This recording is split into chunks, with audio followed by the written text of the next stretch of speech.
Welcome back. Somnath સ્વાભિમાન પર્વે કથાકાર રમેશભાઈ ઓઝાએ પ્રતિક્રિયા આપી. ઇતિહાસને ક્યારેય ભૂલવો ન જોઈએ. આટલી વખત સોમનાથને તોડવાનો પ્રયાસ કરાયો. મજબૂત આસ્થાનું પ્રતીક સોમનાથ અત્યારે પણ અડીખમ છે. પરમાત્મા અવિનાશી છે. મૂર્તિ તોડવાથી કંઈ નહીં થાય. સોમનાથ સનાતનનો સંદેશ અને વિશ્વ બંધુત્વનું પ્રતીક છે.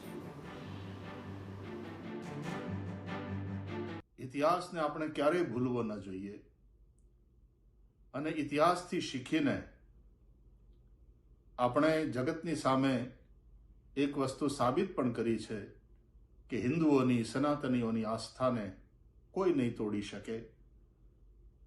અને મૂર્તિ તોડવાથી આત્મા એ જો અવિનાશી છે અને એને કોઈ કાપી શકતું નથી, એને કોઈ સૂકવી શકતું નથી, અને અગ્નિ બાળી શકતો નથી, તો આ તો પરમાત્માની વાત છે. વંદે દેવ ઉમાપતિમ સુરગુરુમ વંદે જગત કારણમ. જગતનું કારણ કહેવાય છે એવા ભગવાન શિવ જે સ્વયં મૃત્યુંજય છે, એને તો કોણ તોડી શકે? એ તો સવાલ જ નથી.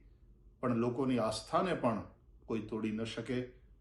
એ મજબૂત આસ્થાનું પ્રતીક ભવ્ય અને દિવ્ય સોમનાથનું મંદિર 75 વર્ષ પૂર્ણ કરી રહ્યું છે. ત્યારે ખૂબ ગૌરવ સાથે અને મજબૂત શ્રદ્ધા સાથે એના ઊંચા શિખર ઉપર લહેરાતી ધજા સનાતનનો સંદેશો અને વિશ્વ બંધુત્વની વાત સમગ્ર વિશ્વને ગાય બજાવીને કહી રહી છે.